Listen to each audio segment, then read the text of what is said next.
Racaalatti tumsa OMN jiddu-jidduutti immoo odeeffannoo qabnu simbiraan kan geenyu ta'a akkuma jalqabarratti isiniif kaasuuf yaalletti kamisarraa jalqabee hidhamtoonni Oromoo jechuudha mana hidhaa garaagaraa keessa jiran hidhaarraa bahaa akka jiran dubbatamaati jira guyyaa har'aa guyyaa Odeessaaleen kun simbiraan qaqqabaa jiru immoo mana hidhaa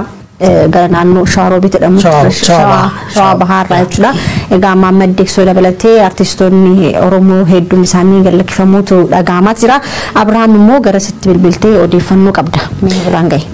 Shawaa Bahaa mana hidhaa Malkaasaa jedhamu ka godina Shawaa Bahaa magaalaa Adaamaa cinaatti argamu keessatti hidhamtoota siyaasaa Oromoo baay'een akka achi jiran hin beekamaa. Hidhamtoota siyaasaa maqaa guguddoo qaban kan akka Dubbii Himaa Adda Bilisummaa Oromoo Battee Urgeessaa Gadaa Gabbisaa Muhammad Deeksisuuree lafa tana ture jedhanii namooti guguddoon maqaa qabanii fi Oromoof dhageetti qaban manidhaa kana keessatti guuramanii turanii manidhaa kunillee lafa sukkanneessaa Oromoon itti dararamaa baateedha. Odeessaarraa arganneen namooti kamisa darbe qofa gara nama 109 guyyaa tokkotti manidhaa san keessaa bahee jedhanii namoonni kunneen kutaalee Oromiyaa garaagaraa irraa warra achi keessatti hidhamanii jiranii filannoo dursa filannoo qophii filannootiif nama hidhaa akka ture mootummaan jechuudha warra santuu amma ba'aa jira kan jiru odeessa. Yaa qophii filannootiif jechuu hin dandeenyu mootummaan akkasii yaaduu danda'a ammoo warri kun dargaggooti hidhaman kun inni filannoo irratti kaandideetii miti mootummaa chaalenjii isaan godhuu danda'an hin jirtu. Mootummaan humnuuf sodaate siyaasaaf namidha ture jechuudha. Dargaggoota chaalenjii uumuu dandeessu jechuudha. Qabanii manidhaa guura turanii ilmaan Oromoo hedduu isaanii of feesbuukii kan irratti agarfuun beekna. Ijoolleen jabdu callaa gameeyyii artistoota warra siyaasaa keessatti mootummaa kan garan goofiduun qooda olaanaa taphatan falmata kabbadee fa'a kaasi qumaara kee kanaan beekamaa miti. Nama kan fayyadanii mucaan kun illee nu gabbiisa jedhanii ijoollee gara burraayyoo kana. Gadaa Birmajii jedhan. Gadaa Birmajii kun cufti ijoollee falmata kabbadee fa'a waliin hidhamte. Taatullee ijoolleen tun jalqabalee dabaan hidhamte hedduun isii fakkeenyaaf Muhammad Deeksisoo fudhachuu dandeenya. Muhammad Deeksisoo balleessa hojjetiin qabu balleessaan isaa jiraatte. Jawaar Muhammad fa'a gadhiisaa Justice for Hacaaluu Hundeessaa jedhee haqa caaluu gaafate. Sun ammoo seerbii kami keessalleetti ebil gadhiisa namni hidhamtoo gadhiis Justice for somebody jechuun biyya akka itti taate Itoophiyaa qofa garree ammallee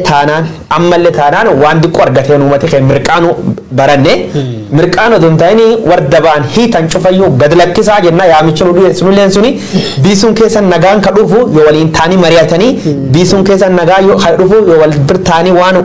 wal hoommatan gara wal qulqulloomsatanii walii galanii biisuun keessan nagaan dhufu ka danda'u warri haqi malee fi haqa argatu qofa ta'uu dandeetti. Waan sun dabartu ukkaamsaan akka gatiin qabu wayyaan irra barachuu danda'anii mootummaan Itoophiyaa illee barachuu danda'ee yaadayyoo waggaa 3 kan keessatti ukkaamsu ijjeesu ujuu fi godhatee ture taatulle akkasiin hin baasin warra caala namni beeku waan jirnatti hin fakkaatu.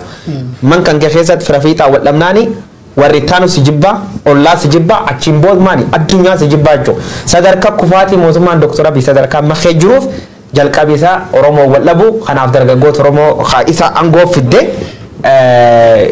Gantumarra raawwachuu manidhaatti guruu waan taateef ijoolleen tun gadhiifamuun gammachuu guddaa maatii gammachuu nullee gammachuu immoo hagan qofaa miti by thousands kum dhibbaatama manidhaa ceefti taafteellee cuuf gadhiisa jenna. Amma manidhaa tokko dubbatu jira. Gaddallee haasaa turre namoota 36 naannoo Burraayyuutti hidhamanii turanii maatiin achi butee isaanii dhabnee baay'ee yaaddofnee jirra jedhanii dubbatanii jiranii gaasanneen keessaa dargaggoo Dassaaleen dhufeera obboleessa hiriyaa dhufeera gaazexeessituu OMN kutaa afaan Oromoo kan turte isas kaasnee turre namoota gallakkifaman kana keessa egaa Dassaaleen dhufeera kunis akka keessatti argamu himamaa jira akka nama suuraa argaa jirtan kan jechuudha. Egaa namni kun yookaan mucaan kun kan hidhamee fi gargaarsa uummata Walloo walitti bu'iinsa naannoo Amaaraa ture sanitti gargaarsa godhamaa tureef qarshii walii qabaa jirtan uummata Wallootiif miti woboo yookaan mushanidhaa fi maqaa jedhuun egaa hidhamanii joota 3 oliif manni murtiillee akka gallakkifaman murteessus manni poolisiin qabeeti jira yeroo ammaa kana garuu mucaan kana dabalatee namoonni biroollee hidhaarraa bahuutti himamee jira jechuudha. Ijoolleen kun qareeyyiidha kan akka falmata kabbadaa sabkeebar artistoota illeedha. Mana hidhaa tokko qofa amma kan gadhiifamaa jiran Awaash Malkaasaa Oromiyaa keessa Awaash Arbaan gara Affaarii sunillee mana hidhaati mana hidhaa federaalaati. Warri kun garii isaanii akkuma atiitti amma mana uummataaf maaliif deeggarsa walitti qabdan kan jedhudha. Gariin immoo warri mootummaa yaaddoo filannootiif guyyoon ka jalqabarra ibsuu barbaadani warri kun ka hidhaa ture yaaddoo filannoo qabdi warri mootummaa kuni gariin isaanii filannoo irratti yaaddoo qabaataniiti ka maneedhaa galchan dargaggoota baay'ee maneedhaatti kan uummata nurra kaasuu danda'an yaa uummata kaasuu danda'an kan jedhanii dhaabbileen Oromoo baay'een filannoo keessaa ba'anii jiranii maaliif akka yaaddoo dargaggeessi yaaddoo isaanii ta'e naagaluu didanii beektaa warri mootummaa amma kisaaraa fi bu'aa buufatan amma odoo nutti manii gaarii beektaa jara kana maneedhaa tursiisanii dargaggoota kanneen maneedhaa tursiisanii maatii baay'ee hiraarsanii kaan ijoollee isaaniirraa kaan maatii keessa gariin isaanii warra maatii bulchan quba qabaattu ta'e warra kana maneedhaa teessisee haga kana amma garii ijoolleen kunneen gadi caalaan isaanii ji'a 5 ji'a 4 ji'a 8 warra maneedhaa keessa turanii maal akka buufate bulchiinsi Abiy Ahmed osoo nutti himee gaariidha. Politika istiraatejii hin qabne keessatti gochi kun gochi baratamu. Yeroo tokko tokko fakkeenyuma isaanii kennina. Fakkeenya gabaabaa tokko isaanii kenna nam tokko wal dhabdeen kataate wal dhabde nam tokkoon. Namni sun ammoo namoota keessa wal beektu nam waliin barate nam waliin guddate. Nam sun at least wal dhabdu irruma fagaatti malee ini jeftu yookaan hin dhabamsiiftu. Even Facebook irra wal dhabuu dandeessu. Facebook irra blocking gootu because borgana milaa wal argita bitta olla keessa waliin oolta. Nama ammoo waliin been khasira kistook hamaana charguun barbaan ini jeftallee ima blocking goota yookaan naani naasoon jette addaan ba'a. Politika Itoophiyaa akkasii fiti. Warri kunini war biibulchuuf karoorfate. Wagga 30 nayi biibulchuuf karoorfate dargaggeessidhee gani 30 bulchee pilaan godhuun dargaggeessi jeese uummata guddayyaa dinagdeelleen bal'inni lafaalleen bal'inni qabeenya uummataalleen uumamaalleen qabeenya humni namaatilleen tokko far jiru ukkaamsitee itee jeeftee biyyi bulchiin jechuuni mataan isaatu dhukkuba namni yeroo tokko dhukkubi sammuu seenee dhukkub kaansarii sammuu jira beektaa ignoraansiin kaansarii sammuuti. Ignoraansi tarkaa qabna fakkaata mootummaa Itoophiyaa sababa ignoraansiitii biyyi balleessuu jira miti. Kanaaf ammallee taanaan kan waamuu jirru gochi sangootaan we appreciate that. Ijoolleen tun qaraa namni balleessaan hidham tokko hin jiru nuun jenni. Mamurtii proof tol jedhu isaanii warroota maanta ni labanii gadhiisuu jiran kun hedduun isaanii mamurtii irra waan ittiin himataman qaban yoo manii murtii bilis hin qabanii ba'adara adara kurtuyyuu adaraan nama lafin kaanat ilmi nama adaraan laf kaanii jechuudha wagga sadeen kan keessa seena keessa waan hin argin hin qabnu nu ammallee taanaan dargaggeessi tokko jeeftan itti fufti bee wanni sun agamma uummata Oromoo kamadeessitanii gadheen amananii madaana gamma mootummaan Itoophiyaa mootummaan Abiy Ahmed Oromoo madees I think is more than enough ammoo danda'ee namni araaramuuf jiraat deebi'ee uummata waliin kamariyaatu mari'achuu baatullee Itoophiyaa boollan naqumoo uummata waliin mari'attee warroota siyaasaa kadhaman hiikuu waan jedhamana warri gadhiifamee maatiillee dharariyyaan isaanii keessatti haftanii rabbi isaan baas jenna warri baatan bagga maddanii jedhan hidhaan ammoo qoraasuun dhiira waan taateef jajjabaadha jennaan Muhammad deessisoo agabbatarmo keessumaayyuu ajjecha Haacaaluu asitti dargaggoonni hedduun isaanii mana hidhaa keessatti ukkaanfamuun isaanii ni yaadatama egaa mootummaan sababuma barbaadaa ture sababa isaaniin dargaggoo hedduu hidhaatti galchee jira achi boodallee immoo maqaadhuma abaawoo shanii jedhanii moggaasuudhaan egaa dargaggoota hedduu maatiillee dabalatee ijoollee keessan bosona jirtu daggala jirtu fidaa jechuudhaan egaa mootummaan dargaggoota hedduu hidhuun isaanii yaadatama egaa hanga ammaatittillee qabsaa'onni Oromoo namoonni siyaasa Oromoo keessatti beekaman hedduun isaanii hanga amma sababa tokko malee mana hidhaa keessa jiranii gaazexeessaa Mallas Dirribsaa kaasuu dandeenya egaa gaazexeessitoonni hedduun isaanii mana hidhaa keessa jiraatan malee gaazexeessaa yeroo jalqabaadhaaf waggaa akkana dheeraa mana hidhaa keessatti ture mucaa kana qofa akka ta'e irraa dubbatamaatti jira egaa mucaan kunin akkuma keenya nama gaazexeessaa turedha hojiin inni addatti hojjete hin jiru amma kaleessa namoota na gaafate beektaa guyyoon faatiin miidhaa bahan mucaan kun maaluma dalagaa ture achi keessatti dhanii fayyadanii gaafatan si gale so namni waan sababa yoo barbaade ati eenyuun taate fi miti mootummaan kun yoo kasi barbaadu sababa sirraa waan mooyi sirratti kaa'ee si kaa'uu danda'a waan ta'eef Mallasa bee kaadireen Siginaatu hundee hin beeyti warri amma fuuldura jiran miidiyaa hawaasaa irratti warri fuuldura turan gaaftii lamaan hundaa ofaa fuuldura jiran kuni Mallasa sirrii beeku gaafa reediyoo Itoophiyaa turellee akka miidiyaa hawaasaa irratti akka gaarii nama barreessaa turedha. Sanaaf akka diinaatti lakkaa'an maastarmaayindii kutaa oduu OMN jedhanis lakkaa'aa waan ta'eef diinummaan Mallasadha beekumsa isaati sammuu jabaa qabaatee dhugaa Oromoo akka Oromoon madaalutti dubbatu nama danda'uu fi nama opinion Oromoo sirrii shape gochuu danda'u waan ta'eef sodaa sanarraa waan qabanii fidanii badii kabiraan qabu baay'ee. Ijoolleen kunillee namni badii qabu hin jiru baay'ee. Jaammaa Baqqala Garbaa Dajanee Xaafaa hogganoota adda bilisummaa Oromoo dabalatee namni badiidhaan hidhame hin jiru Itoophiyaa keessatti. Ragaa mana murtiitu ragaadha baay'ee nuyi miti. Manni murtii nam tokkotti badii muree hin jiru ijoollee hamma mana hidhaa baatu kan. Sababa haga kana mana hidhaa turaniif immoo sirni ittiin kompenseet gootu hin jiru baay'ee. Beenyaan argattu. Hidhamtee ji'a hidhamtee waggaa tokko hidhamtee waggaa shan hidhamtee waggaa 10 mana murtii Itoophiyaa keessatti mana hidhaa Itoophiyaa keessa waggaa 10 murtii tokko malee illee yoo teesse hidhamtee itti baay'ee osoo sirratti murtaa'e garuu badii maatii kee irra ga'eef dhiibbaa qorqalbii sirra ga'eef kasaaraa maallaqaa qabeenya maatiif sirra ga'eef akki itti kompenseet gootu sirna haqa Itoophiyaa keessa illee hin jiru. Wanti sana si gaddisa. Waan midhaatu hafte arda jaartii tokko armaan dura hara geettan taate jaartiin sun waggaa 20 nami jeefteedhaan itti murteessan. Waggaa 20 dhufanii itti raga ba'anii itti murteessan waggaa 20. Jaartiin sun waggaa 5 eegedhamteen duuba nami siin jeefteedhaan kaan argame. Du'a haateedhaan du'a haate. Intaltii argamte naani jaartii maal jedhaniin dhiifam gaafatte baata. Laal biyyi Itoophiyaa keessa akka biyyi seera hin qabne biyyi tana cubbulmaan nama diigaa beekta Itoophiyaan biyyin ta'a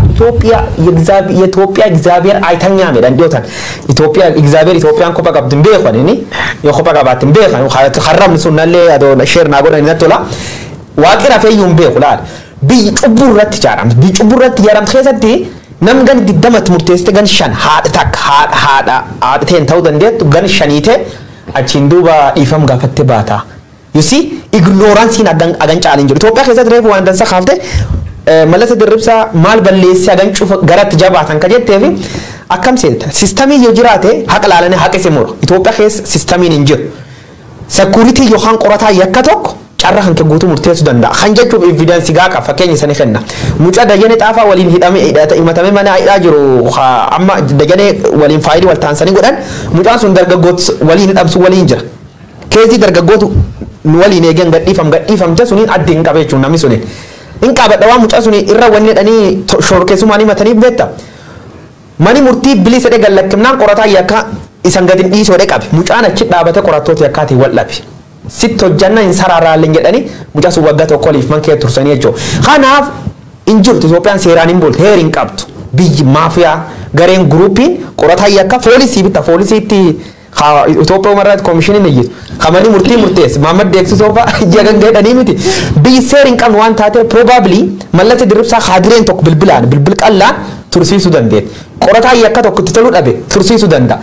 Oromoo keessa immoo hattuuf gantuun gaafa barii tolu si waliin kuruphatu gaafa immoo barii jabaatu midhaan nyaachuuf si gurguratu. Oromoo keebbeetta barkana waggaa tokko kan waan dansaa gara waggaa lamaan kan keessatti Oromoon gantuun akkuma goota qabdu gantuun sadarkaa duraa jiraachuu keen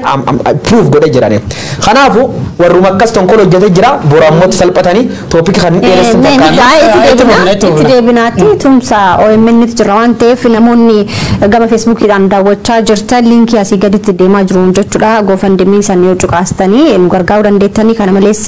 gama Cash Appiitiin namoonni biyya Arabaatii fi Afrikaa kibbaa jirtan immoo koree OMN walitti qabuudhaan gargaarsa keessan gochuu dandeettanii iddoo koreen OMN hin jirretti immoo hojjettoota yookaan immoo gaazexeessitoota OMN qunnamuu dandeettanii mee faaruu OMN caqasnee mooditti deebina.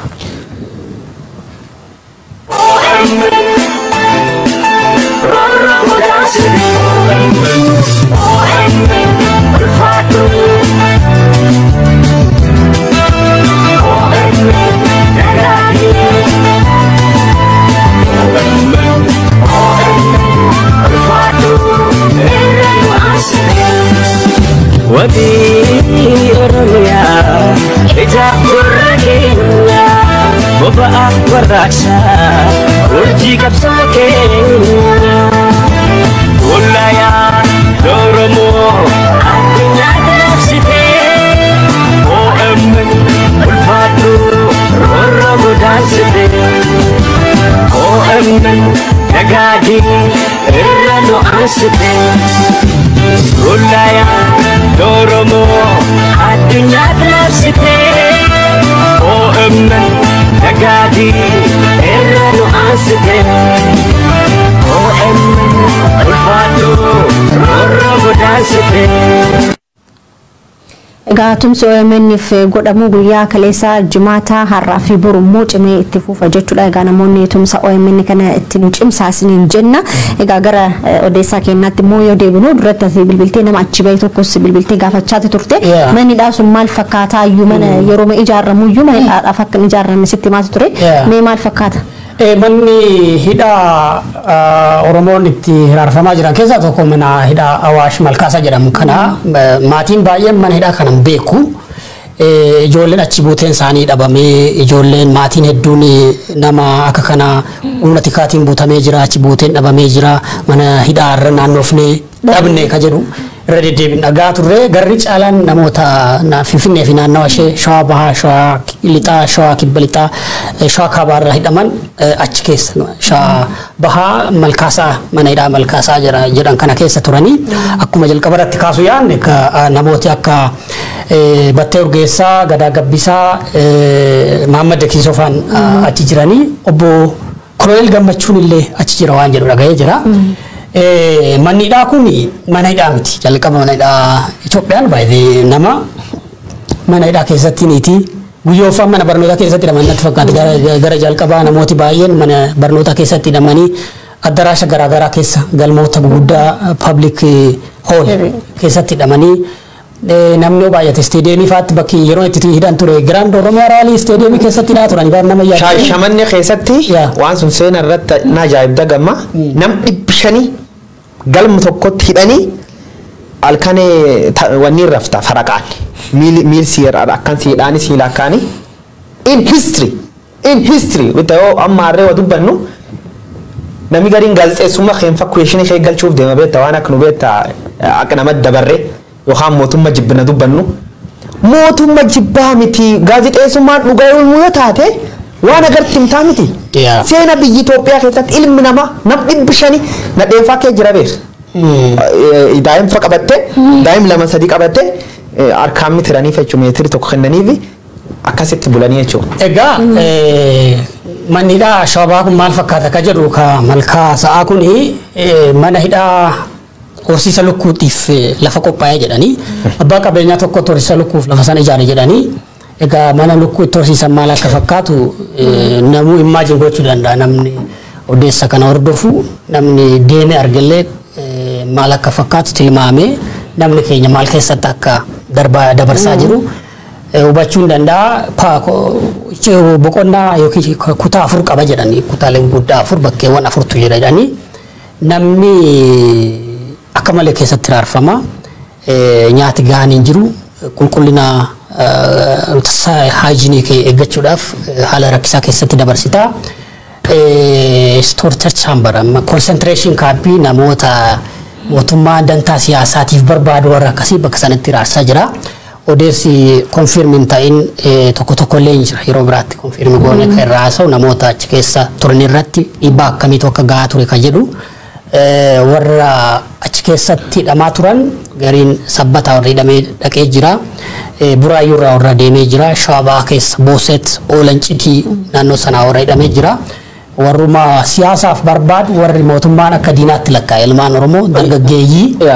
warra akkasiiti baay'een isaanii kaachitti hidhamaa turanii kan natti minamichi. Egaa manuma hidhaadha bahuu isaaniiti kan himatti jirru malee mana hidhaa san keessatti dargaa akkamii dabarsanii maaltu irra ga'ee maaltu ta'aa ture kan jedhu egaa sagantaa ollee dabalatee oduu iftaanii fi boruu irratti hojjetaman keessatti isaan illee OMN bilbilaan dubbisee egaa kan isin bira ta'aa jechuudha. Yaa jeneraalii waa tokko akka dhaamsu mootummaa illee ta'u jecha ture ittiin ibsitu midhaa manidhaa jechuun dandeenye is a concentration camp bara Adolf Hitler system hidhaa lama turu concentration and termination camp lama jira tokko jalqabitti walitti qabu kan keessa si gubu jechuudha Itoophiyaan kan nam guban injaaran yoo deemtu kanaan deemte kan nam guban illee injaarata I'm sure yoo sammuu fi deebite ufii fetten dhabin intolchiti jechuudha kan ammoo inni gize tokko gaafina ta'a adoo carraa argadha biyya Ahmad dubbise adoo warra biyya Ahmad gorsu nama akka tan beek malee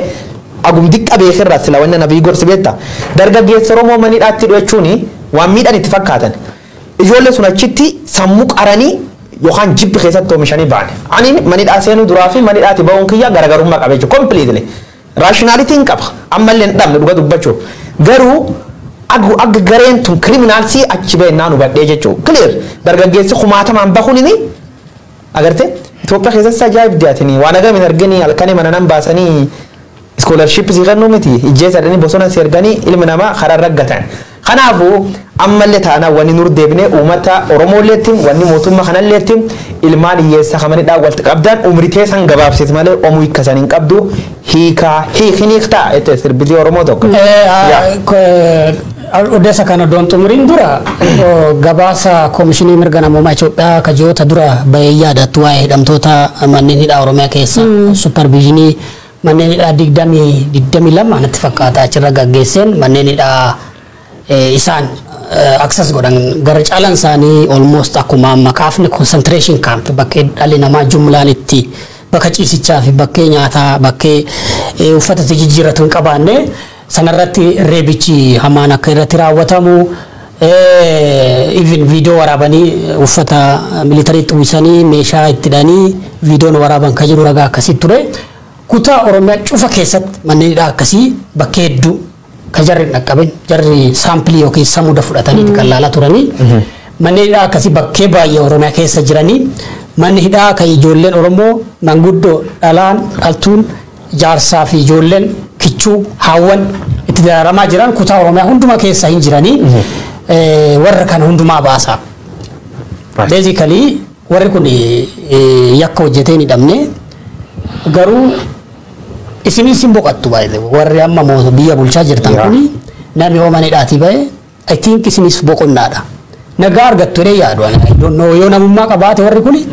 nama haga kanaa warri dhaabbileen siyaasaa Oromoo gara lama kuma dhibbatti lakkaa'amutu mana hidhaa jira jedhan. Amma kabaa jiru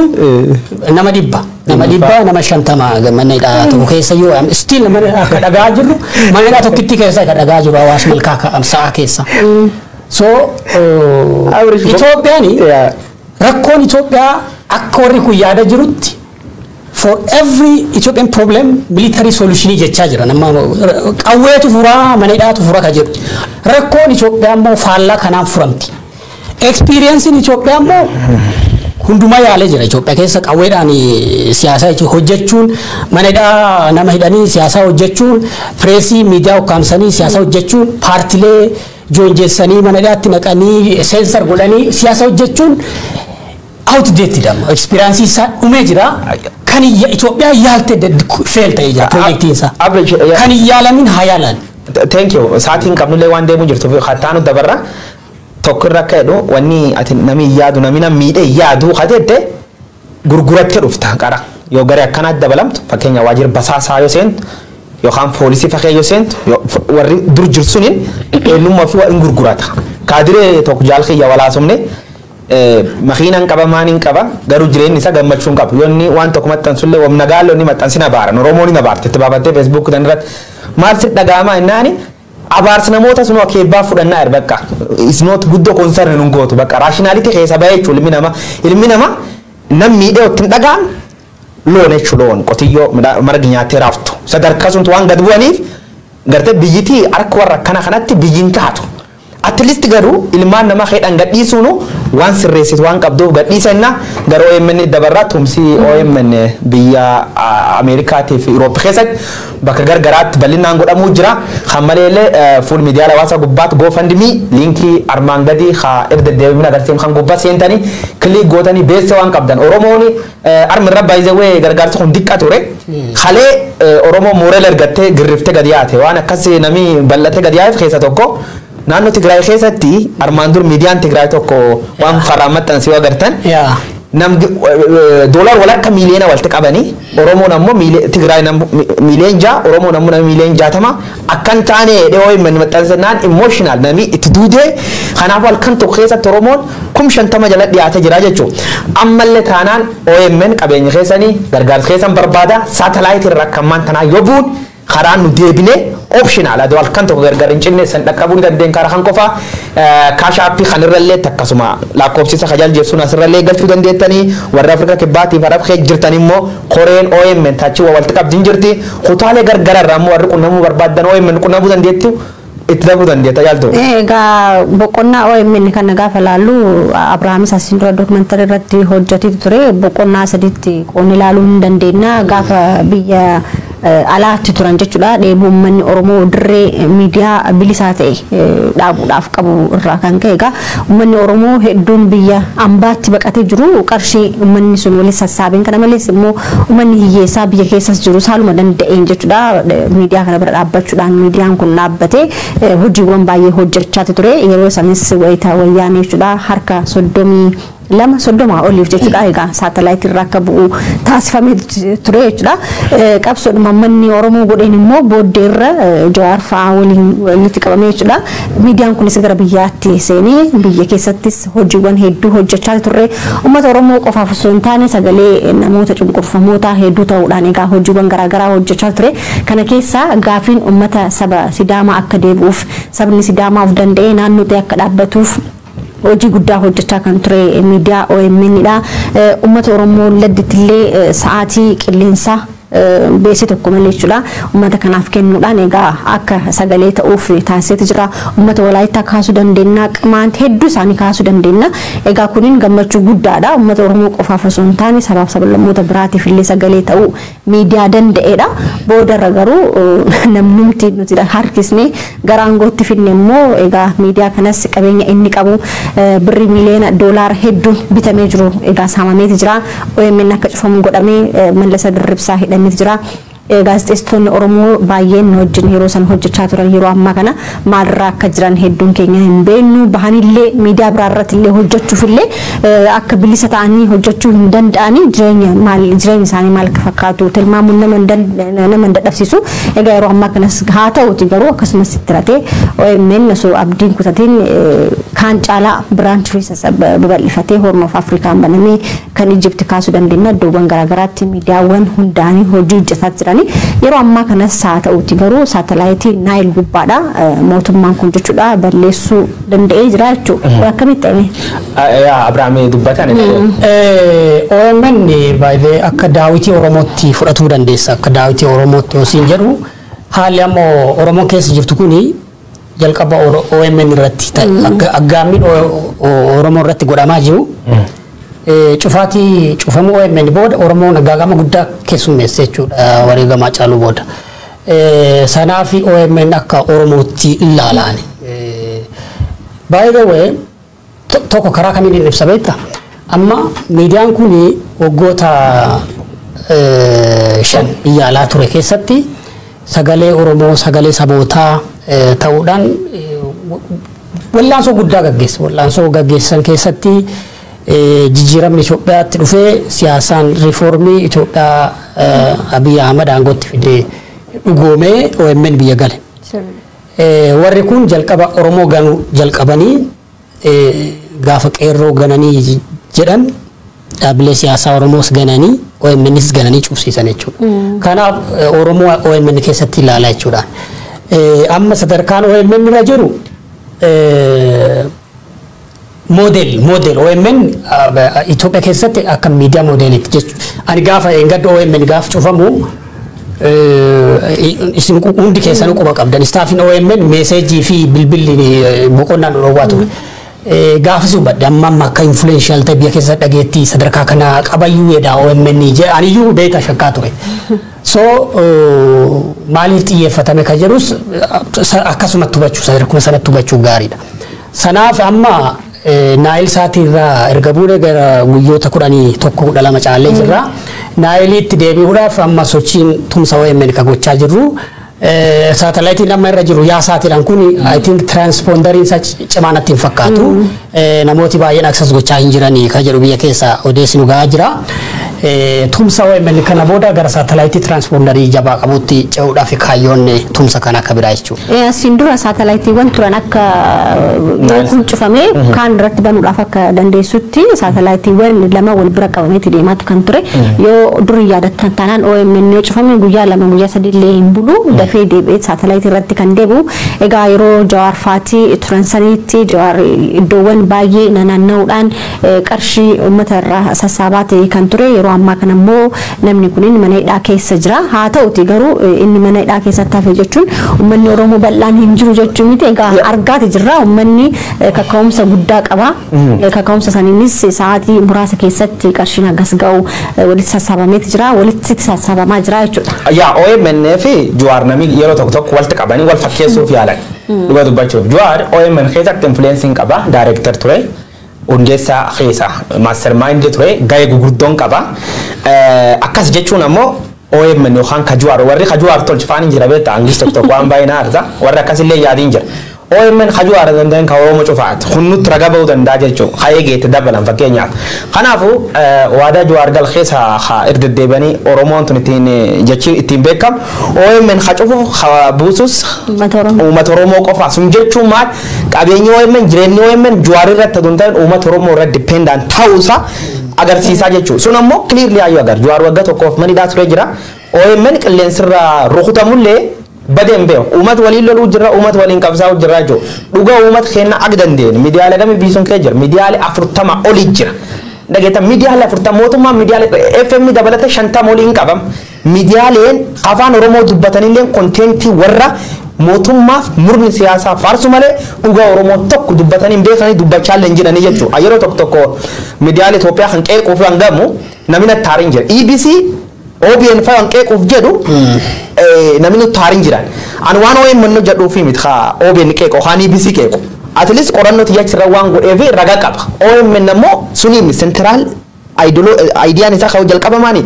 rakkoo uummata Oromoo addunyaatti immoo kanaa waan milkoon fakkaatu kun ammoo ragaan guddaan nu qabne maal OMN yeroo 33 oliif qilleensirra rukutame miidiyaa tokko qilleensirra balleessuuf $1 miliyoona gamii dhangalaasee mootummaan iyyeessi uummata garaachaan agabubul maaliif kan tolchaa yoo ta'e dhugaa saba bal'aa ukkaamsuuf systematically waan qabcuufaan lolaachu miidiyaa jechuun qawwee miidiyaa jechuun mootummaan qixxee ilaala is a fourth state jedhamee ergama sun jechuun legislative executive judiciary qaamolee orgaanii mootummaa sadeeni al mootummaan of danda'a miidiyaa jedhan waraan caala humna qaba armaan dur waan kayya dubbadhe gaazexeessaan tokko agloltoota kun tokko humna qabaachuu danda'a jedha miidiyaa keessa filosoofii miidiyaa keessatti humna kan waan beekaniif waraan Oromoo tokko OMN dhaamsuuf gamanii itti milkoom uummata Oromoo waan waliin jiruuf waggaa tokko guutuu yoo nudhaan illee dabne deebin jidduu san keessa maaltu mudatu uummati keenya guyyaa 10 akkam tura Abrahaam waan dansa kaasi Abrahaam mudaaltu dubbate guyyaa 10 OMN bannaan namni wareereedha naan dadhabes telefoon cufan dadhabe safaran kee jira keessatti aartii dhaqanii gaafatan isiiti bucaan kan kana chirra mul'atu ni dhame ammallee edani gaafatan ummati yusi khara abu ummati nu jaalata yoo agarre jecho ummati Oromoo kunini Oromoon jaalala Facebook irra wal faarsu press wal godu yoo du'a wali boo qofa dontani ag jira waliin qabsaaw wanni guddoon ta'u malta sun maal tolchuu dandeenya OMN wanni yaa amma yaa edan irratti satellite sun gubbaatti satellite dhokata channel ni salen bak baay'ee irratti ummati biixee san qab OMN system akkamii fayyadama ture armaan dur satellite lam gubba jira Nile gubban jira fakkeenyaaf satellite arab satellite gubban jira yoo Nile dham arabiin dafee bak bu'ee qabataa jechuudha ammaan tan Sulamaan gubba jiraachuu dhabu isaatiif guyyaa 10 uummata keenyaan addaan cinne jechuudha. Kana immoo hatolchuu danda'a uummata keenya horii qabdaniin OMN ammallee taanaan kanum dhaamanna karaan beessa ittiin gargaaran GoFundMe support GoFundMe online hin jira Facebook irra click tolchaa share tolchaa waliin gaa ammaan tanayyuu duudata waan qabdan birri 10 yoo qabaatan birri 100 yoo qabaatan isi $100 $50 yoo qabaatan waan dandeettan keebbuusaa warri ammoo sun hin qabne karaa kanaan cash app systemii kanan seentanii waan qabdan OMN gumaachuu OMN jechuun masaara Oromoo jechuudha. Masaara kanaaf yookaan nuclear kan gaazii ittiin tokka'u bituu fi jechuu beessa tun achi keebbuusun. Gahee yaadattan taanaan gaafa OMN gara biyyaatti deebi'u miidiyaawwan biraallee isa faana kan dhufan jiran kan akka isaat fakaasuu hin dandeettanii egaa warri isaat kunniinis hedduun isaanii beessadhuma ummataatiin kan dhaabatee ture boodarra garuu uummannis sagalee nuun taane jechuudhaan qarshii yookaan immoo gargaarsa isaanii godhu irraa dhaabsuudhaan egaa boodarra harkuma mootummaatti deebi'ee mootummaadhaan kan bulaati jiru hanga ammaatti harka ummataatiin kan baname ammas harka ummataa kan jiru miidiyaan ummataa OMN dha egaa hawaasni bal'aan tumsa OMN kana biraa dhaabbatu jenna egaa guyyoota sadan kanneen cimee ittaafuu malee asiin boodas namoonni OMN gargaaruu barbaadan gamamuma kanaan gargaarsa gootan itti fufuu dandeessanii jenna. Hiree amma isaat kana fa'aa OMN numa qaba ture mootummaa itti fayyadamuudhaaf yeroo karaa maallaqaa biiroo isinii kireessinaa waan akkasii numa ture baay'ee OMN sana feene. Maaliif gaafa harka mootummaa galtuu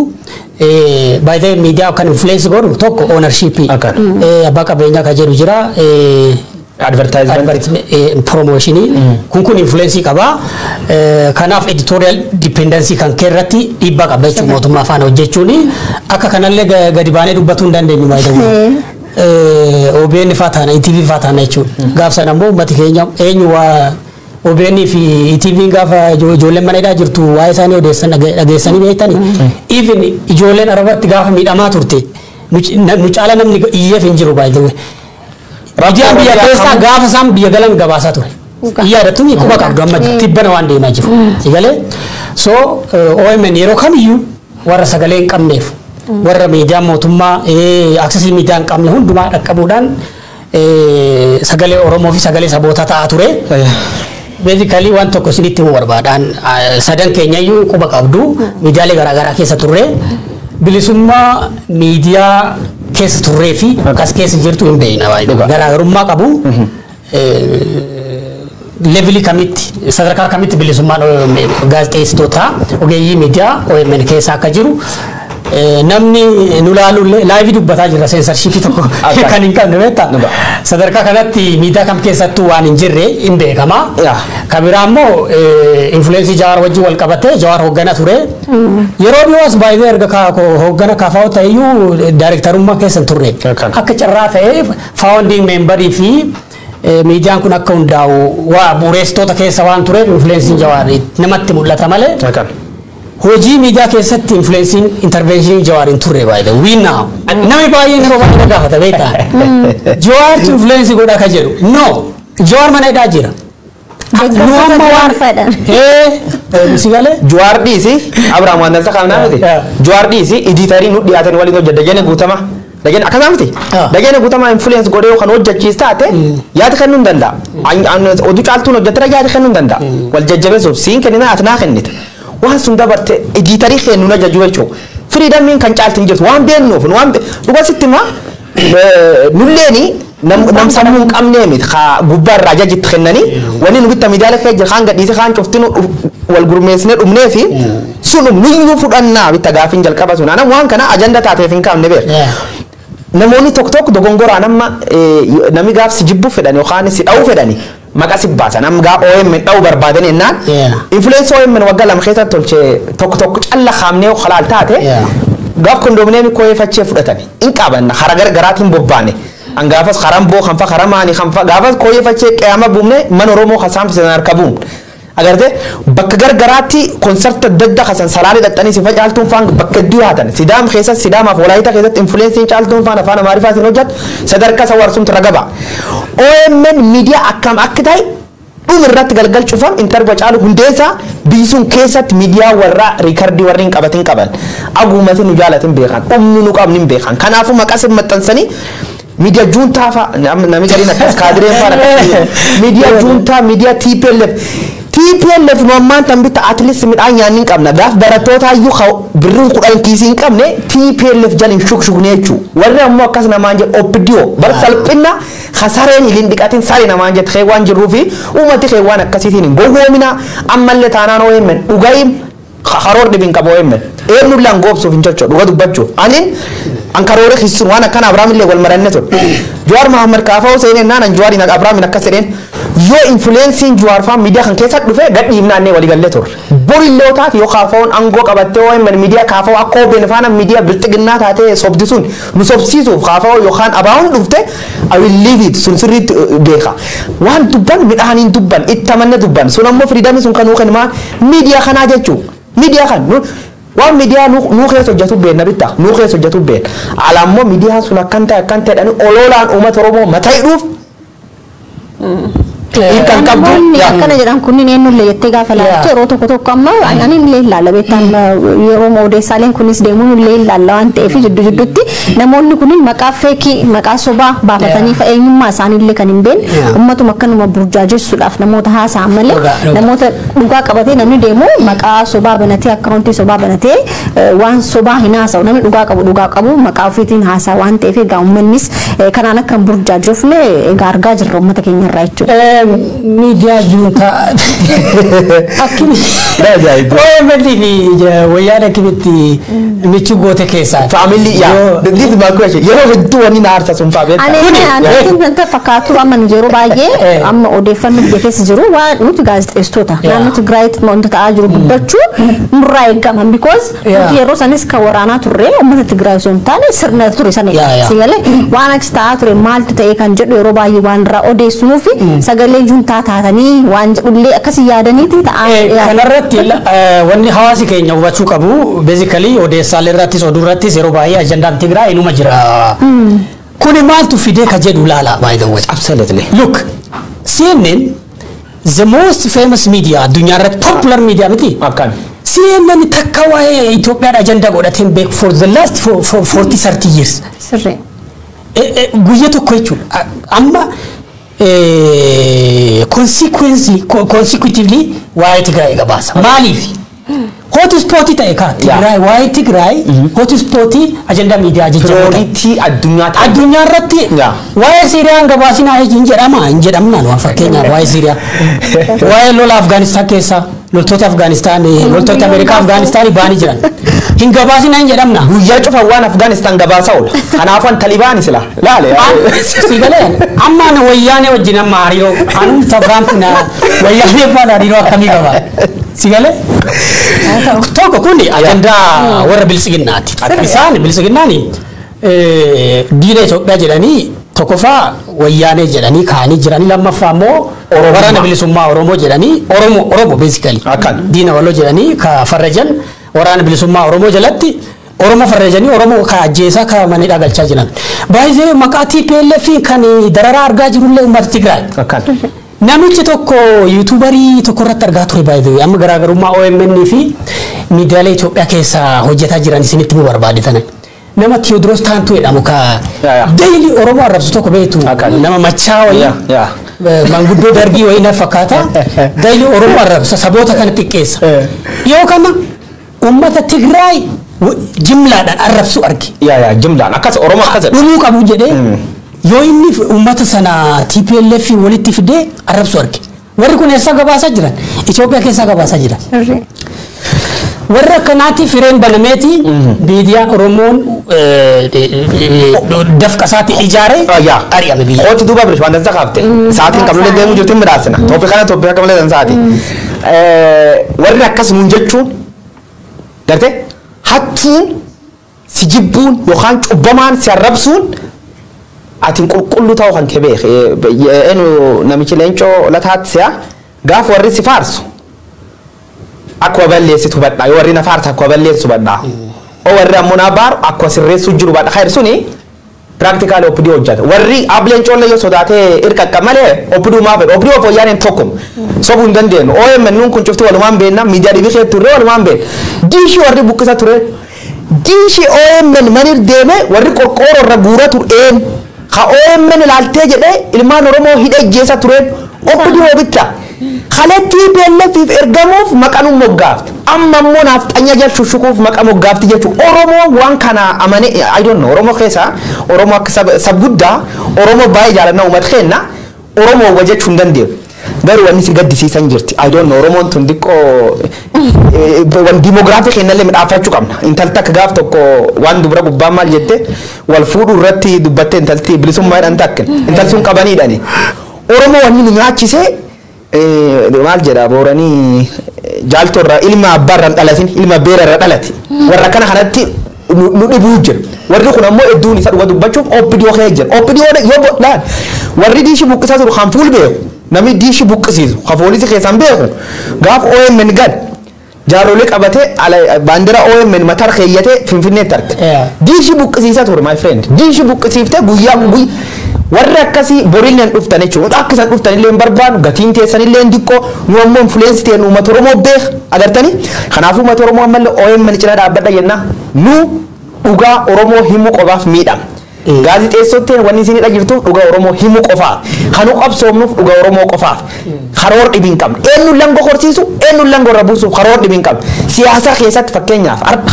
abbaan fira siyaasa hor anguyyoo warri ogummaan kee kan baradhisuun kan ittiin hojjetu gaazixeessaa al waan dhibi ta'uu danda'a karoorallee hin qabu immaajin illee godheen beeku kanaafuu olol diidaatiin hin jeeqamina wanni hin jedhina OMN namni buusu hin jiru sun kamil kaamoo obeessa darbatan kaashaappii in agartanii arma kee buusaa dabalataan liinkii goofandimii seenaa waan qabdan warri beessa hin qabna moo akka sheer godhaa waliin gaa Facebook irralleetti Oromoo waan agana kan faani nama tamtu girrisaa jedha warri Oromoo arrabsu girrisaa hinaafaadha ana beeka namni yeroo baay'ee namni yoo ati cimaa taate yoo ati waa influence gochuu dandeette namni gamasi sitti duuluun isaan oolu garuu ati yoo dhiibbaa fiduu hin dandeenye ate nullee hin taane namni sitti duuluun hin jiru namni maqaa namatti illee baasu hin jiru waan ta'eef kana nuti illee beekna uummanni Oromoo sin beeka egaa jidduutti immoo akkanuma waa'ee tumsa OMN itti fufna jechuudha jidduutti immoo odeeffannoo sin biraan ga'uudhaaf egaa qonnaan bultoonni itti deebinaa jaa deeggarsa OMN irratti beeksisaa kana dhiistee nutti taate.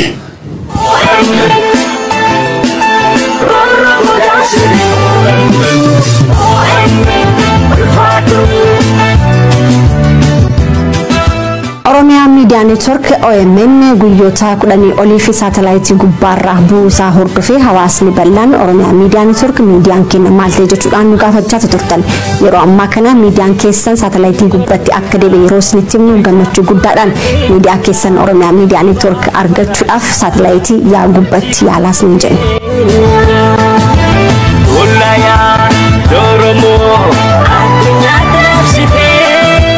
OMN kan banuu danda'u ka cufuu danda'ullee uummata akkuma jedhame haleellaa mootummaa marsaa hedduu damdamachuudhaan har'a geenyeeti jirra kun hunduu kan ta'e tumsa keessaniini.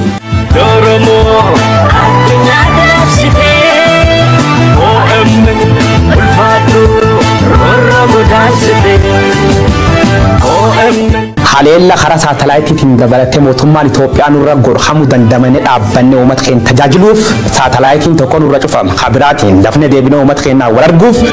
OMN gargaarsa keessan barbaada. Kanaaf OMN kutaalee addunyaa bakka gargaara Ameerikaa fi Awurooppaa keessatti gargaarsa walitti qabachuu jira. Kan mareellee karaa miidiyaa hawaasaatiin online goofandimii waan walitti qabachuu jiruuf OMN deeggara nu cina dhaabbadhaa nu ammoo saniif hojjanna. Nagadi irranu ansite Ulaya Doromo addunyaa taasite.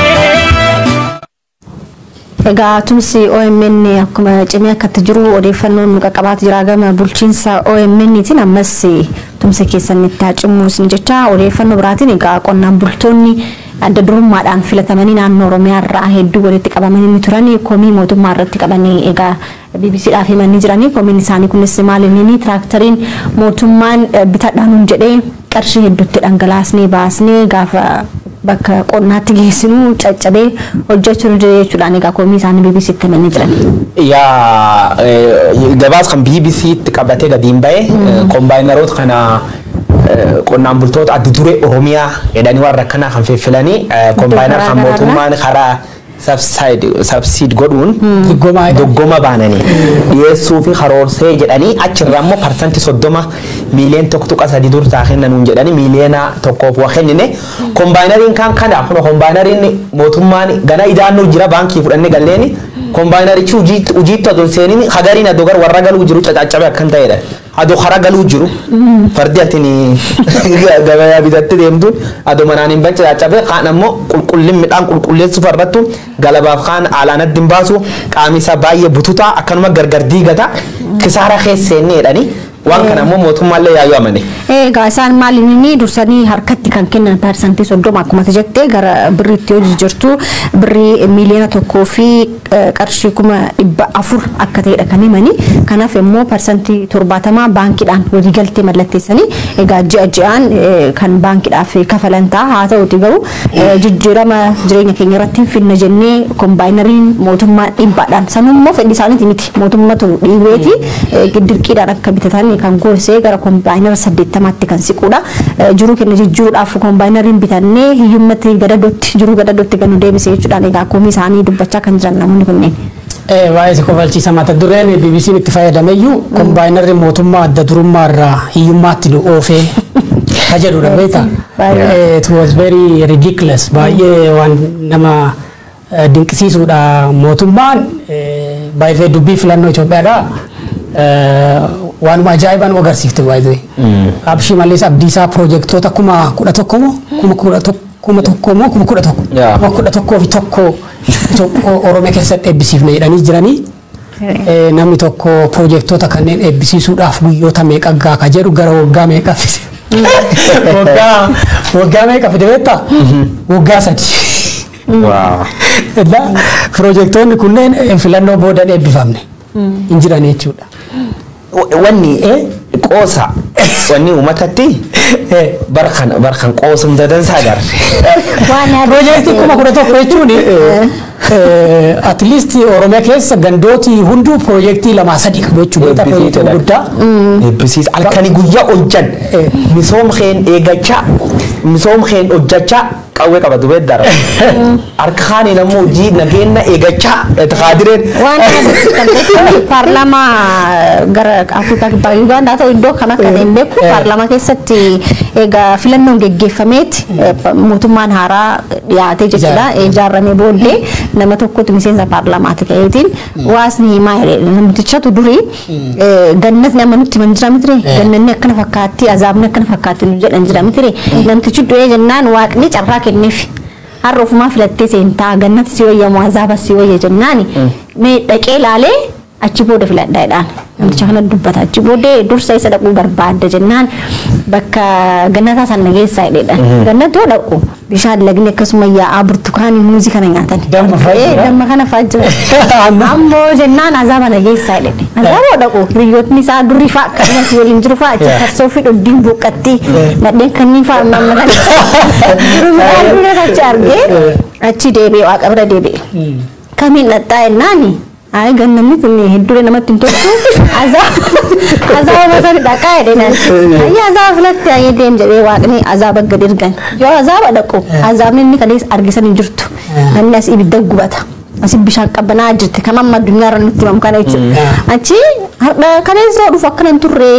maaltu akkana ta'e jennaan kaleessa dulanni filadhaa irra turre.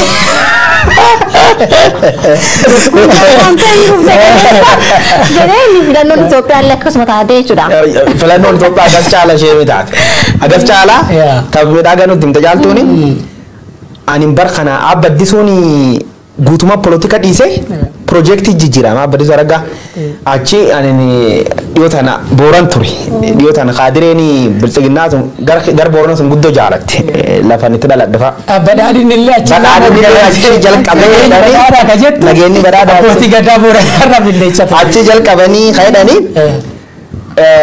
most probably warri nalaal keessumatti warri ijoolleen biitiyyaa in beet reality jirti in beet. Garuu ufaman siifti beektaa yeroo tokko tokko saayikoo jiraatan jedhanii miti guyyees naan jedhan badhaadhinni bakka hin jireenye ufaman siifne bakka badhaadhinni keen kan hin qeeqinaadhaan bakka nu ufaman siifne ufne bullaa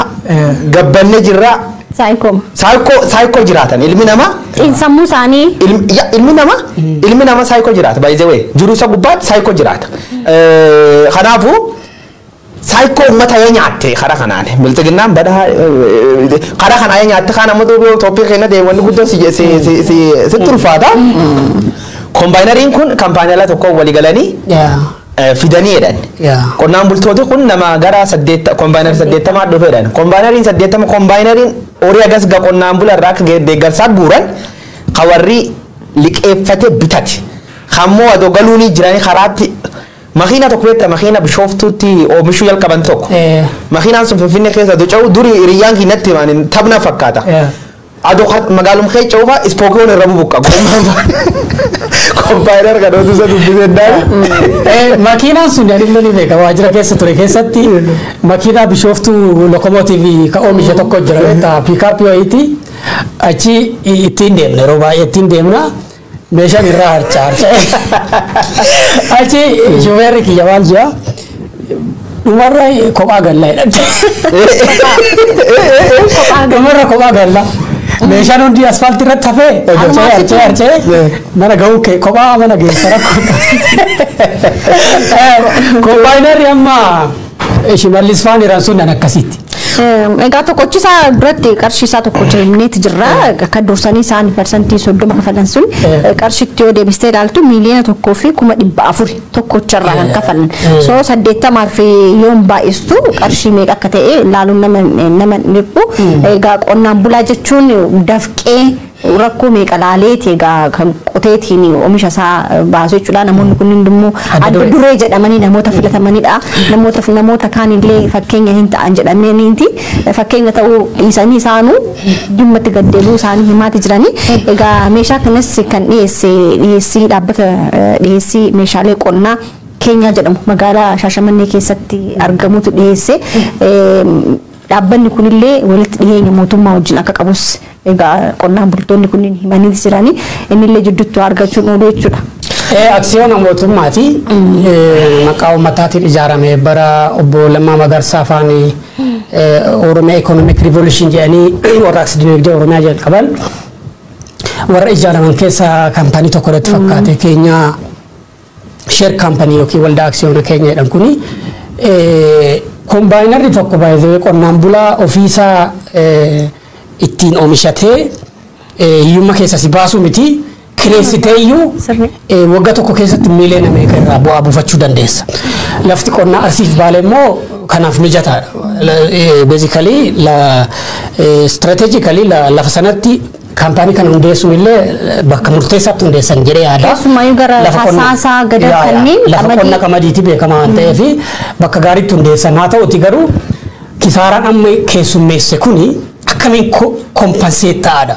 Hoogganaan biiroo qonnaa natti fakkaata kan BBC'n dubbise dhugaa kana amanee jira. Kombaayinaroonni kunneen qonnaan bulaa bira deemanii faayidaa kennaa jiran caccabanii jiran. Even gaafuma assembly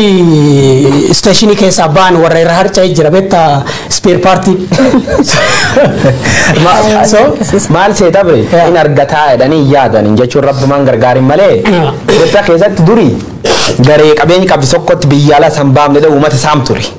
Wanni akkasii fa baratan malee amma mootummaa kee garee akkasii jira gareen maafiyaan gareen shiftaata wal gurmeessitee nam saamtu. Amma misoomii akkana jaaree misooma ispaaltii daandii maanii karaa dildila gana birri miiliyoona jedhanii ispaaltaan boo takta biiliyoona gamiin dhaan jedhan sullee beeta torbaan lamaan dubbu buqqaate. Manna haraan boote. Amma kalee mooyyaleellee targa ture daandiin miiliyoona 8 saamtiin jedhan kobilistoonii miiliyoona 8 ta'e. Shaashamanneetti naqaabsistee gara namoonni jiraattonni naannoo sanii beekuu danda'anii gara mannaaraa haaraa deemamu kan addabaabaayii guddaa tokkotu ijaaramee jira. Addabaabaayii sun birri miiliyoona hedduutu itti ba'e jedhanii yeroo ammaa kana inni yeroo maatii ilaaluudhaaf garas deemee jirutti lolaan ciisa bakkuma sanitti jechuudha. Fakkii addabaabaayii karaa daandii mijataa jedhamee ijaarame irratti lolaan akka ciisuuf jedhanii waan ijaaran fakkaata. Kun egaa odeeffannoo nuti kan qabnu malee hawaasni immoo bal'aan iddoo isaatti waan ta'aa jiru dubbachuu danda'a. Mee odeeffannoo kana ammoo asumatti hagoolamneetiin dhimma marsaabitiitti ceenee gara tumsa OMN isaa dabarru. Akkas goona abri. Faaruu OMN beeksisa isaa nu gadhiisistii walitti deemanii haa.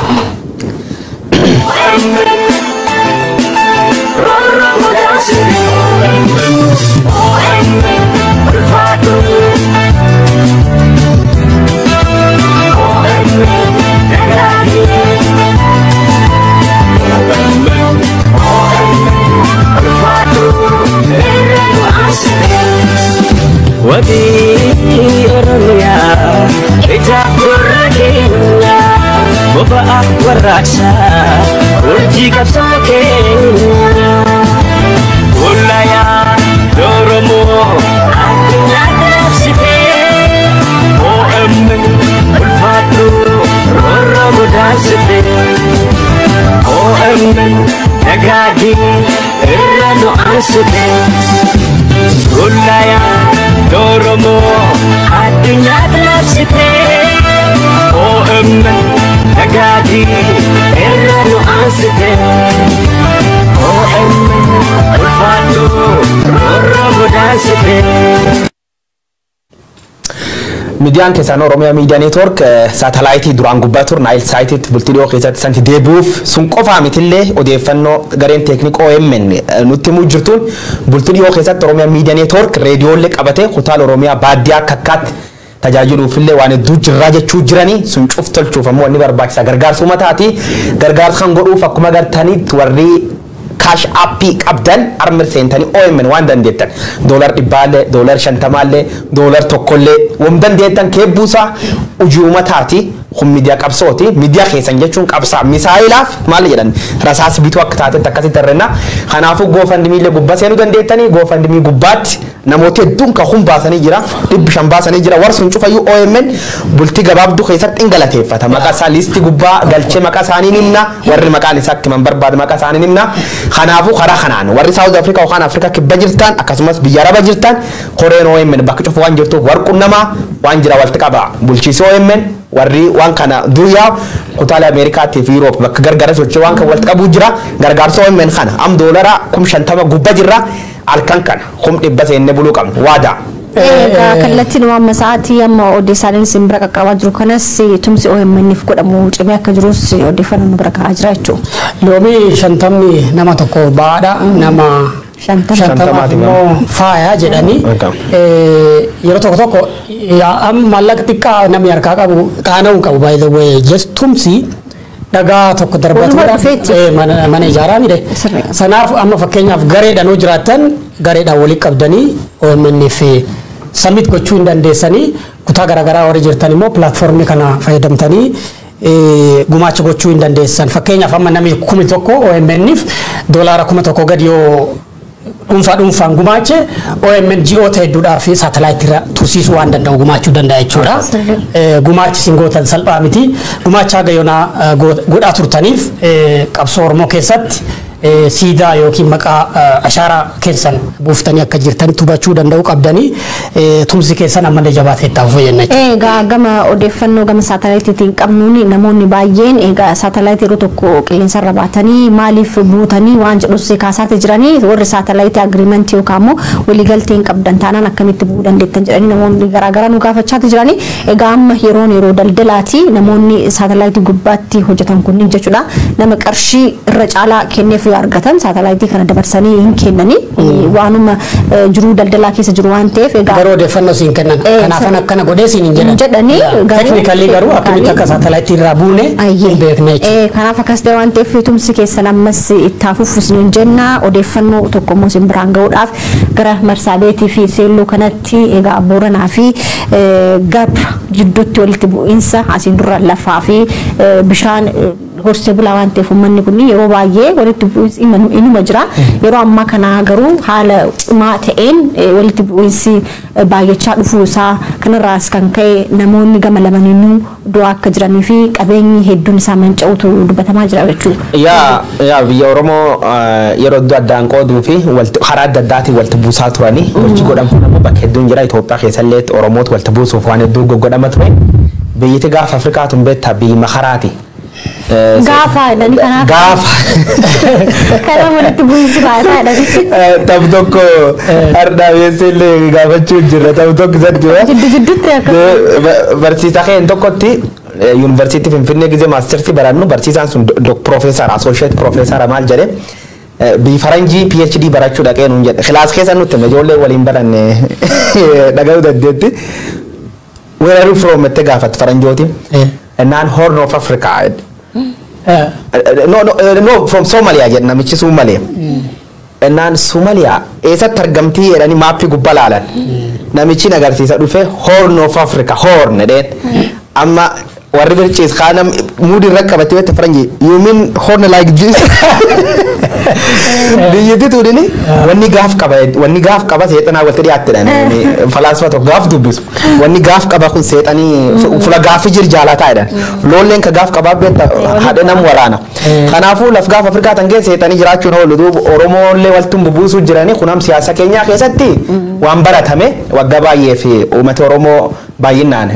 Marsabit jechuun naannolee 47 Keenyaan qabdi keessa gudditti illee Marsabit tana lafti tun magaal guddaa yoo uummati Oromoo Booranaa baay'inaan keessa jiraatu magaal kan keessatti ammoo bulchaallee namuma Oromooti ammoo Oromoon lamaan Gabraa fi Booranii dhiyoo tana waladhuu jira jedhanii waan kan irratti siyaasumaaf itti hojjetan siyaasa keessatti namum tokkotti garee ofii garanallee jaarratas illee jaarratatti hin qiyama buusa waan ta'uu jira kanaan namooti hedduun lubbuu dhabuu dubbatamaa kan callaa miti almanneen uummata akkanaan gubachuu jiran waan gara namni nyaataati bulchiisi warrangoo qabdan abbootiin gadaalleen uummati gaaras jirulleen kaachi jirulleen kennu waan taateef yeroo siyaasaa qofaa participate godhaname kan garma kullachuu ummatum khenna dandanitti itti birmatana zona gabu sani jenna egaa keessumayyuu haleella magaalaa sakku keessatti egaa guyyoota sadii dura ta'eeni manneen hedduu isaanii gubachuutti himamaatti jira egaa uummanni Oromoo kunniin lafa Itoophiyaa irra qofa osoo hin ta'in naannoo Keenyaa naannoo amma Marsabit fi Seelloo jedhamu kanatti naannoo Yugaandaa Taanzaaniyaatti illee Oromoo hedduutu jiranii gama boordarii tokko illee jira uummanni Booranaa irratti jiru jechuudha. Tana river naannoo kutaalee sadi naannoo sadi jiranii Marsabit Isoloof Tana river jechuun naannoon Oromoo sadi naannoon gugurdoon sadi ta Oromoo jechuudha. Keessumaayyuu kan Tana river san dokumentari BBC hojjetee ture hin yaadattan taanaan Oromoo hedduun keessumaayyuu gama Facebookii fayyadamtan jechuudha. Oromummaa fi sabboonummaa cimaa uummata qabudha. Egaa qabsoon uummata Oromoo biyya keessa jiru walitti buusuu akkuma jirtu ta'e Oromoo lafa biraatti illee qubattee jirtutti walitti buusuu politikaan yookaan immoo siyaasni gama seenii deemaa jiru guddaadha waan ta'eef uummanni Oromoo immoo dhageettii uummata qabudha tokkummaa uummata qabu waan ta'eef abbootiin gadaa abbootiin amantaa naannoo kanarratti argamtan immoo shoora olaanaa taphatan waan ta'eef namoonni siyaasaallee as keessatti argamtan egaa tokkummaa uummata kanneenii gama cimsuutiin hojii guddatu isinirraa eegamu waan ta'eef hojii isinirraa eegamu kana haga dandeettaniin baa isin jechuus barbaanna jechuudha. Uummati amma walitti bu'aa jiru kuni uummata gosa tokko gosaan illee gargar taatu uummata tokko jechuudha Oromoo Gabraa fi Oromoo Booranaati uummata dhiigaan tokko ta'etu walitti bu'aa jira walitti bu'iinsi kun actually karaa tokko walitti bu'iinsi marraa bishaanii lafa horsiise bulaa fi naannoo kibba Oromiyaa kanatti hin darbee mul'ata Oromoo fi gosa biroo gidduutti illee dhuma jira jechuudha Oromoo fi gosoota kabira akkasumallee faana jechuudha kuni resource yookiin qabeenya bishaan marga dheericha loonii kan kanaa wajjin wal qabata obboleeyyan walitti bu'anii amma haga yoona lubbuun namaa darbee baay'ee xiqqaadha qabeenyatu babbadee loontu saamamee manatu gubate sanaaf amma akka kaafne abbootiin gadaa naannoo kan jiran miseensoti paarlaamaa warri miseensoti paarlaamaa bakka kana bu'anii jiranillee naannolee kanneen sabaanillee Oromummaa beek kanaaf uummata kana walitti fidanii uummata bakka bu'an kana araara gochuu qabu yeroo dhiyootti odoololli kun hin fagaatiin jechuudha dubbii siyaasaa taatee sheepii biraa kan qaban irratti hojjechuun baay'ee barbaachisaadha warri as keessaa qooda qabu akkuma kaaftan abbootiin gadaa abbootiin amantaa miseensonni paarlaamaa ka Keenyaa ka Booranaallee gosti Boorana ka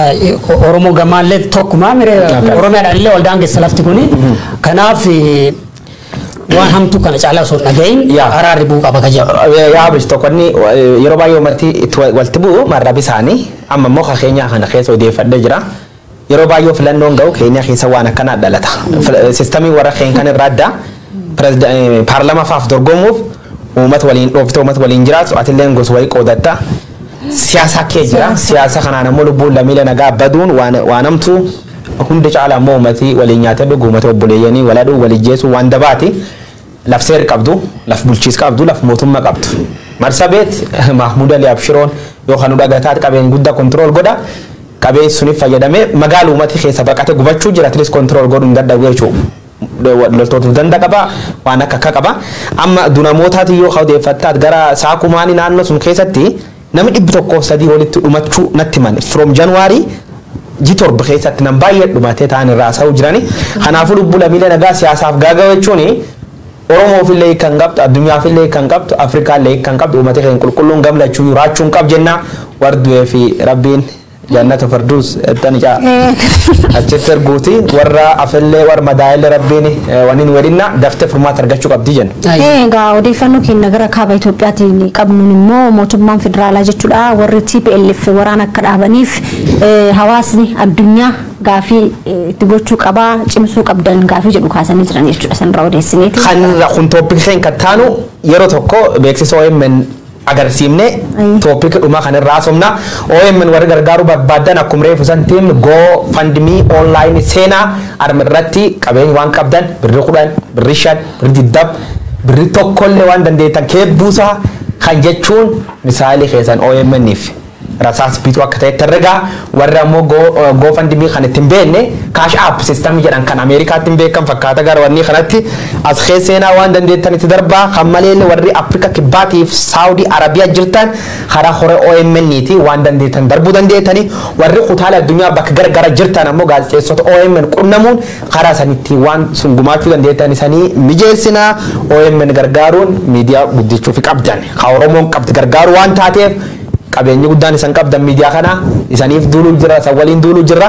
jabaadhaa keebbuusaa warra ammoo gargaarsan keessatti gahee olaanaa taphat kabirri guddoo baas guddoolletaat diqqoolletaat OMN keessa filee maqaa isaanii waliin televezyiinii irra akka beeksistaa bonagan gumaacha tooppik ittaanu dabruu dandeenye caaltu. Egaa beeksisni haa dhufuuti achi walitti deebina yaa.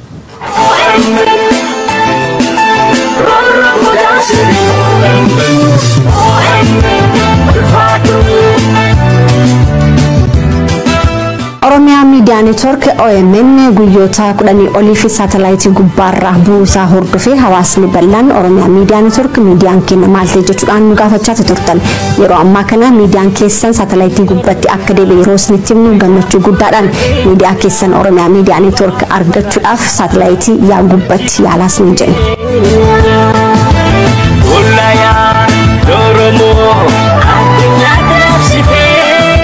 OMN kan banuu danda'u ka cufuu danda'ullee uummata akkuma jedhame haleellaa mootummaa marsaa hedduu damdamachuudhaan har'a geenyeetti jirra. Kun hunduu kan ta'e tumsa keessaniini.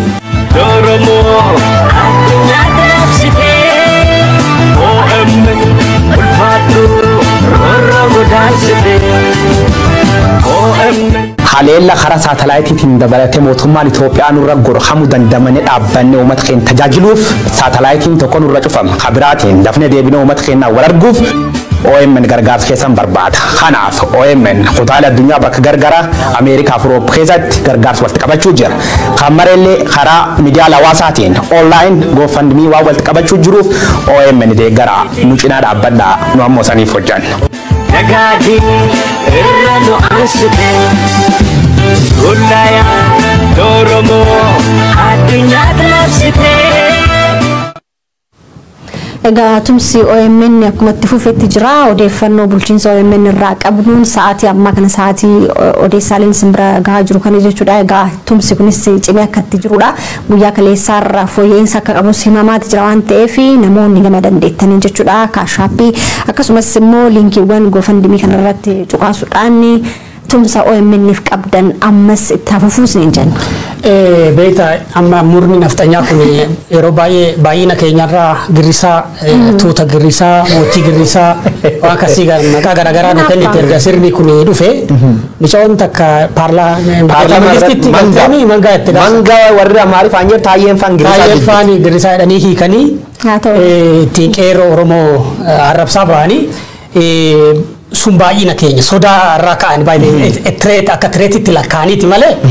tufii miti baay'ee sodaa. Kanaaf baay'inni keenya hiika akka qabu jecha kanarraa barraa. Beektaa amma eenyu kanniis amma kanniis olaaltu inseekti xiqqoodha. Gurmuudhaan immoo maal ishiin akka hojjettu immoo laal beektaa. Amma kanniis olaaltu kanniis xixiqqoon tuni damma haga kana mi'aawuf yaa kana baay'atu. Wayin oomishti isayyuu daraaraa wayii suuftee waan asii fiddee tolchitee damma amma kana ga'uun hin hojjettee hin yaaddanye tilmaamtu bari. Kanaaf gurmuun tuuti hoomaan Giriisaallee maal akka hojjetuu danda'u kan isa irraa barachuu hin dandeenye jechuudha. Sanaaf baay'inni keenya bakka kanaatti nu fayyada. Waggoota 5-6 darbaniif baay'ina isaatiin OMN karaa miidiyaa hawaasaa OMN ijaaruu keessatti illee qooda guddaa baay'inni keenya gumaache hubachuun ni danda'ama. Gara fuulduraattis abdiin Oromiyaa Miidiyaa Neetwork abdiin uummata biyya keessa jiru hawaasa OMN karaa biyya alaatiin maallaqaan tumsu kanadha waan ta'eef jabinni keessan Oromoota biyya keessatti rakkataa jiraniif sagalee ta'uudha. Sanaaf aga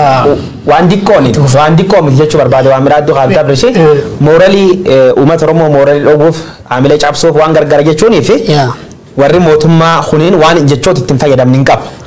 Wanni akkasii sun ammoo uummata Oromoo mooralii cabsuu osoo hin taane hojii piraaktikaalii jijjiiru. Piraaktikaalii jijjiiru yoo hattuu wedhanii sarrabsan hattummati bakka gils aragaallotte gartee gara hattummaatti bitta jajjabaachuu dandeetta ilmi namaa. Waan dhibiidis gurmuu tan ta'eetiin si abaaruu lakkisi. Gurmuun si abaaruun hojii ta'een piraaktikaalii waan agarsiiftuuf. Uummati Oromoo amma yoo Facebook irratti dhugaa uummataati iyyan yoo akkan gad baanii OMN gargaara namiyyuu mootummaan kun maal amansiise? Taankiif baankiin qaba. Ammaanash warri Facebook irra waccu kun hiikan qabdi jedhaman. Taankiif baankii sun qawmni qabsa dakka amma Facebook fi YouTube Twitter warri tuffachuu jira kana jechuudha. Addunyaa irra ka warra ollachiise addunyaa bira muku udaan tuqa war tolch garumtana. Kanaafuu asa calla irratti wanne chuun qabnu waan qaban bee gargaarsa nama kennitu keessa waan qabdin tuffatani. Waan qabdan kee buusa khunujuu mataati olti waan gardimin deemtu khunujuu mataati olti. Akana shuri sangona jabaadhaa keebbuusa OMN support achumallee kaashaappillee ni jira warri kaan ammoo qaamolee OMN gargaraat qunnamuu dandeettanii gar tooppika dhumaat dabarra. Kun amma gargaarsa amma godhame kun yoo laaltu beektaa amma galaana keessaa moqqaadhaan akka waan bishaan xiqqoo akkas fuudhuuti waan ta'eef uummanni Oromoo yoo tokkummaa fi cimsee hojiin hojjechaa ture hin beeknaa sirna wayyaan ofirraa buusuudhaaf jechuudha. Egaa tokkummaan uummata Oromooti walitti dabalamee OMN hojiin inni hojjete guddaa waan ta'eef egaa ciminni uummata Oromoo tokkummaan uummata Oromoo maal fiduu akka danda'u hunduma keenyatu beeka waan ta'eef odeeffannoo keenya takka simbiraan keenya immoo tumsa OMN itti boodarra tumsa OMN ittiin goolamne jechuudha. Kaaba Itoophiyaatti mootummaan federaalaa TPLF waraana akka dhaabduu fi hawaasni addunyaa dhiibbaa gochuu qabdu jechuudhaan egaa ibsa baasaniiti jiranii san odeeffannoo san simbiraan keenya jechuudha. Tana dura mootummaan akka lola dhaabu hawaasa addunyaatu gaafataa ture. Unilateral jechuun gar-tokkeedhaan gar-tokko garuma mootummaatiin malolli kaaba Itoophiyaa akka dhaabatee jiru. Kanaaf TPLF illee lola haa dhaabdu jedhee mootummaan ammoo amma dabaree isaa gaafataa jira. Karaa seeraas karaa deeggarsa siyaasaas mootummaan Itoophiyaa amma waan deeggarsa addunyaa qabu hin fakkaatu. Maaliif tokkoffaa lola kaaba Itoophiyaatiin lafti Tigraay weeraramtee jirti. Lafti karaa heera Itoophiyaatiin heera Itoophiyaa amma jiruun lafa darbaa fudhate mootummaa naannoo Amaaraa lafa san deebisaa jedha keessumaa warri lixaa international community jechuun by the way literally speaking America jechuudha. Amerikaan immoo lafa seeraan Tigraay jala ture. Humnooti Amaaraa Tigraay keessa jirtan ba'a gadhiisaa ba'a ka jedhudha. Kanaaf mootummaan Abiy tokkoffaa deeggarsa seeraan qabu. Seeraan lafti sun lafa Tigraay. Walqaayitii fi Humaraa maal raayyaa kunneen.